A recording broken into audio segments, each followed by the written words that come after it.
台新金甲新光金这两边的董事会通过合并案，要用换股的方式来合并。也毋过，即马中信金煞跳出来讲，伊要公开甲即个新光金甲接落来。市场是预计讲，这买卖绩效有可能就会比现有的股价还阁加20%左右。若准即个金管会有准，安尼原底合并案就袂成啊。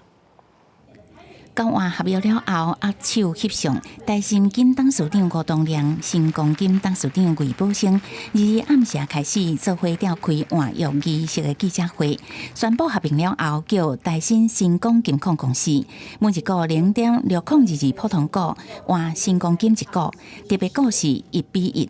10月初9，个人召开股东临时会，签相关员工权益条款。未来3年，新光金1.5万的员工的工作权益无变，只是合并也有变数。中信金20发布重大消息，宣布董事会通过投资新光金，以公开收购股份的方式抢亲。吴东亮有正式甲中信金的主事者有接触，但阁无共识。我们跟顾家可以算是两代交情了哦。本来上一辈就都很熟的朋友，我是很努力想去说服对方了，不过很遗憾，我这个能力有限的没有达成了。市场因素估算，若做台新甲新光金合并了后，金控的规模会突破台票8.3条，变作是咱国内第4大金控。不过呢，是由中信金并新光金合并了后，规模会达到13.6条，变作是咱台湾第1大金控公司。市场人士认为，新光金股权大部分集中伫新光集团，大股东甲原始股东的态度会决定合并是毋是会破局。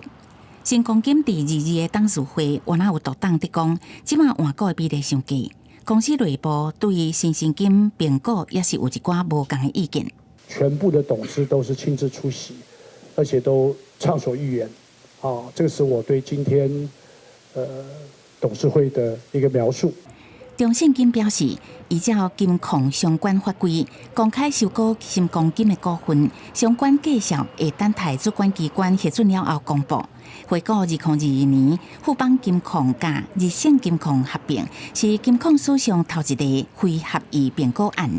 目前银行局也未收到中信金申请案件，若做申请通过，安尼就是历史上第2件非合意并购案。记者综合报道。